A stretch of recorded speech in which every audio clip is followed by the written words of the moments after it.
अस्सलाम वालेकुम। आज आपके साथ मैं शेयर करूंगी बहुत ही यूनिक स्टाइल में चपली कबाब की रेसिपी, जिसमें हम कच्चे आलू भी डालेंगे। कच्चे कीमे से तो हमेशा ही हम बनाते हैं चपली कबाब, लेकिन इस बार मैं आपके लिए लाई हूं कि कैसे हम कच्चे आलू भी इस्तेमाल करके बना सकते हैं मज़ेदार से चपली कबाब। इसमें हम कीमे का भी थोड़ा सा इस्तेमाल करेंगे और आलूओं का भी, लेकिन आलू उबले हुए नहीं होंगे। तो चले फिर बनाना शुरू करते हैं। तो मैंने चॉपर लिया है और चॉपर में 2 आलू इस तरह से काट के डाल रही हूँ। सबसे पहले हम आलूओं को चॉप कर रहे हैं। आपको पता है कि जब आलूओं को हम कश करें या चॉप करें तो आलू जो है पानी बहुत ज़्यादा छोड़ते हैं, इसीलिए हम सबसे पहले आलूओं को ही चॉप कर रही हैं ताकि हम इसका पानी भी अलग कर सकें।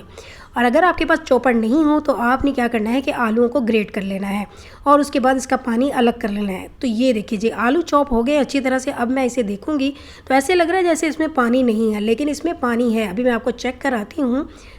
ये देखिए, थोड़े से इस तरह हाथ में लिए हैं और ये देखिए आलूओं में अच्छा खासा पानी होता है। अब ये मैं पानी अलग कर दूंगी और आलू अलग। तो ये मैंने पानी अलग कर दिया है और ये है आलू। तो ये देखिए, ये बिल्कुल ड्राई हो चुके हैं। ये क्यों करना है ये मैं अभी जाके आपको बताती हूँ आगे। तो अब हम इसमें दोबारा से ब्लेड लगा देते हैं चॉपर का और इसमें हम डालेंगे कीमा। तो मेरे पास है 1 पाव कीमा और ये मोटा कुटा हुआ कीमा है। अब आलू में कीमा डालना, पानी निकाले बगैर डायरेक्ट कीमा नहीं डालना। इसके बाद मैंने इसमें डाल दिया थोड़ा हरा धनिया और ये है ग्रेट किया हुआ प्याज। तो प्याज एक मीडियम साइज़ का ले लिया था और उसे मैंने ग्रेट कर लिया और उसका भी पानी निचोड़ के मैंने अलग कर दिया था। इसके बाद हरी मिर्च डाली हैं और इसमें मैं डाल रही हूँ लहसुन के जवे और इसमें साथ ही मैं डाल दूँगी ब्रेड के 2 स्लाइस। इस तरह से रफली आप काट लें और इन्हें इस तरह से डाल दें। तो 2 डाल दें। अगर आपको लगे कि ये अच्छी बाइंडिंग नहीं हो रही तो आप 2 से 3 भी डाल सकते हैं। तो अब हम इसमें थोड़ा फ्लेवर दे देते हैं, जिसके लिए 1 चम्मच नमक डाला है, 1 चम्मच पिसी हुई लाल मिर्च है, 1 चम्मच इसमें धनिया पाउडर डाला है, 1 चम्मच ज़ीरा पाउडर और थोड़ी सी हल्दी भी डाल दी है। अब इसे हम सारी चीज़ों को मिक्स करेंगे और अच्छी तरह से चॉप कर लेंगे। तो ये देखिए, अगर आपके पास चॉपर नहीं है तो जैसा आपको मैंने बताया है कि आपने क्या करना है, प्याज और आलू कश कर लेने हैं और कीमा बारीक करवा के लाना है। उससे फिर आपको चॉपर की ज़रूरत नहीं पड़ेगी। बाकी सारी चीज़ें आप डाल के अच्छे से मिक्स कर लें। तो ये देखिए जी, बहुत अच्छी तरह से सब कुछ मिक्स हो चुका है। तो अब हम इसे चेक करते हैं कि अच्छी तरह से बाइंडिंग इसकी हो रही है या नहीं। तो ये देखिए, ये अच्छे से बाइंड हो रहे हैं। तो अब हम इसका कबाब बना सकते हैं, लेकिन अगर आपको लगे ये थोड़ा गीला है तो इसमें आप डाल सकते हैं 1 स्लाइस और। तो ये मैंने एक गोल शेप में कबाब बनाया है और इसके ऊपर 1 स्लाइस मैंने रख दिया है टमाटर का, क्योंकि हम बना रहे हैं चपली कबाब तो टमाटर तो कबाब के ऊपर लाजमी रखेंगे।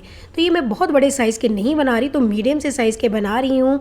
अब मैं इसे लो फ्लेम पे कुक करूँगी 5 मिनट के लिए एक साइड पे और 5 मिनट के लिए ही दूसरी साइड पे, क्योंकि इसमें कीमा भी कच्चा है और आलू भी कच्चे हैं। और इसकी बहुत ही इंपॉर्टेंट बात जो मैंने आपको बताया था कि आलूओं का पानी निचोड़ लें और प्याज का भी पानी निचोड़ के अलग कर दें, उसकी वजह ये थी कि ये देखें, जितने साइज़ में हमने कबाब डाला था कबाब उतने ही साइज़ का है, बिल्कुल भी श्रिंक नहीं हुआ।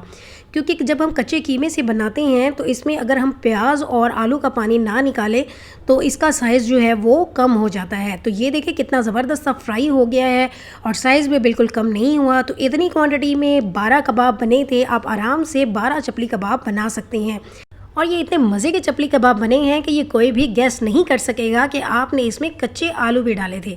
तो ये देखें, ये लग रहा है कि इसमें आपने आलू भी डाले हैं। ये ऐसे ही लगता है जैसे कि इसमें सारा कीमा ही है और ये बहुत ही मज़े के भी बनते हैं। तो आप ये मेरी रेसिपी ज़रूर ट्राई कीजिएगा और अगर रेसिपी अच्छी लगे तो अपने फ्रेंड्स और फैमिली में भी शेयर कर दीजिएगा।